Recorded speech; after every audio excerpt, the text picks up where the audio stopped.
दोस्तों, साल था 1899। पूरे देश में ब्रिटिश हुकूमत का अत्याचार अपने चरम सीमा पर थी। लेकिन राजस्थान के लोग अंग्रेजों से नहीं बल्कि कुदरत की आपदा से लड़ रहे थे, जो उनकी आर्थिक स्थिति को खोखला कर रही थी। चारों ओर गलियां लाशों की ढेर से ढकी हुई थी और उन लाशों का हाल इतना बुरा हो गया था कि चील कौवे तक नोच रहे थे। लोगों के शरीर में इतनी ताकत भी नहीं बची थी कि वो अब अपने घर वालों व रिश्तेदारों से मिल सकें और उनका अंतिम संस्कार कर सकें। अपनी प्रजा को मरते देख राजा एवं महाराजाओं ने अपनी पूरी संपत्ति दान कर दिए, गांव के गांव बेच दिए। यहाँ तक कि ब्रिटिश सरकार भी राजस्थान में राहत शिविर लगाने लगी। लेकिन प्राकृतिक आपदा ने राजस्थान को ऐसे तोड़ दिया कि उसकी कीमत राजस्थान के 45 लाख लोगों को अपनी जान देकर चुकानी पड़ी। दोस्तों नमस्कार, मेरा नाम है संजीव कुमार और आप देख रहे हैं हमारा चैनल हिस्ट्री द लैंड। दोस्तों, आज की कहानी में हम लेकर आए हैं राजस्थान के छप्पनिया अकाल की कहानी। तो चलिए शुरू करते हैं। देश के इतिहास का वो काला दौर जब लोगों को कुछ अनाज के दाने के लिए अपने बीवी बच्चों तक को बेचना पड़ा था। उस वक्त 23,800 वर्ग फीट में फैला राजस्थान के इस मरुस्थल में दूर दूर तक सिर्फ रेत के टीले, सूखे पेड़ और गर्म हवाओं के अलावा कुछ नजर नहीं आ रहा था। ना नदी, ना तालाब और ना ही हरे भरे पेड़। यहाँ रहने वाले लोग पीने के लिए पानी और अनाज के लिए बारिश के मौसम पर निर्भर थे।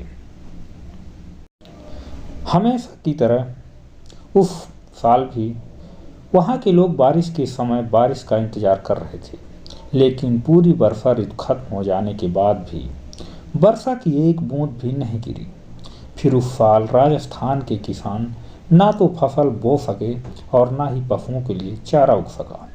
चारों ओर पानी की कमी आने लगी और लोग दूर दूर तक पानी की तलाश करने लगे। अब भारत के इतिहास का क्रूर अकाल अपना रौद्र रूप दिखाने लगा। धीरे धीरे अनाज के भंडार खाली होने लगे, लोग पानी की बूंद के लिए तरसने लगे। धीरे धीरे पूरा राजस्थान इस भयंकर अकाल की चपेट में आ गया।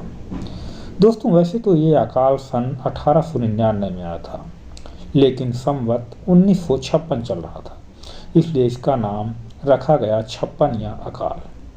जबकि अंग्रेजों ने इसे द ग्रेट इंडियन फेमिन साल 1899 में इतिहास में दर्ज किया। इस अकाल में सबसे पहले राजस्थान के जैसलमेर, बीकानेर, जोधपुर, जयपुर और नागौर में हाहाकार मचाया था।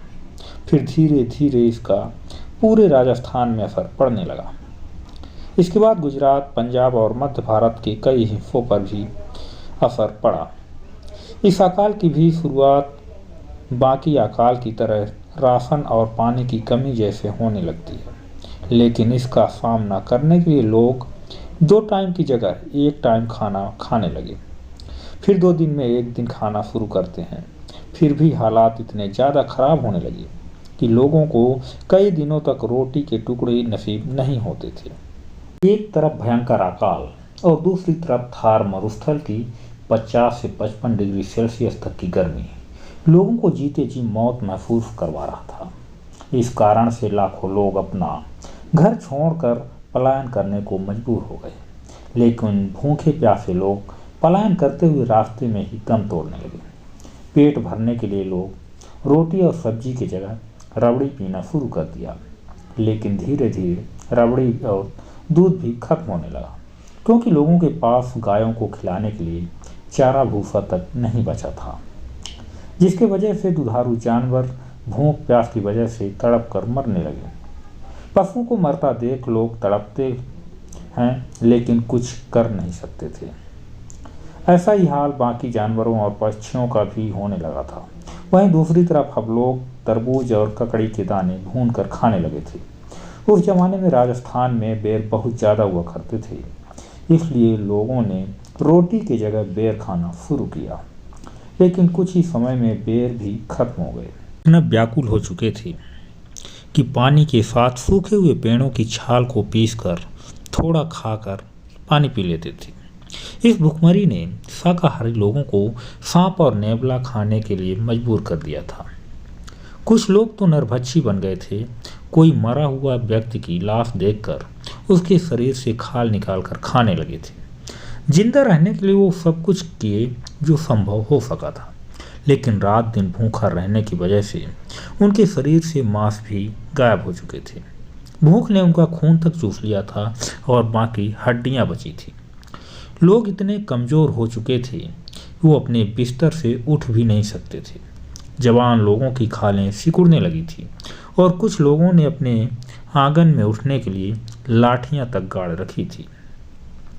लोग उस समय सोने व चांदी के सिक्के की जगह अनाज के मुट्ठी भर दाने चोरी करने लगे थे।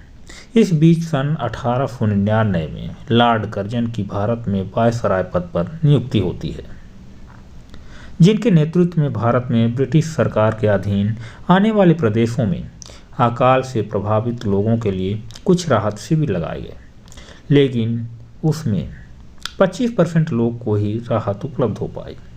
दरअसल उस वक्त प्रदेश में यातायात की सुविधाएं उपलब्ध नहीं थी, इसलिए इस राहत शिविर का फायदा शहर में रहने वाले लोगों को ही मिल पाया था, जबकि दूर दूर तक लोग भूख से तड़प रहे थे। कुछ लोगों ने तो अपने बीवी बच्चों को भी ये सोचकर बेचना शुरू कर दिए थे कि कम से कम वो दूसरे राज्य या देश में भले चले जाएंगे, लेकिन दोनों टाइम के लिए खाना तो मिलता रहेगा। ये रही कहानी राजस्थान के सबसे बड़े अकाल छप्पनिया अकाल की कहानी। इसलिए राजस्थान के कई इलाकों में आज भी 56 नंबर को अशुभ माना जाता है। जय हिंद, जय भारत।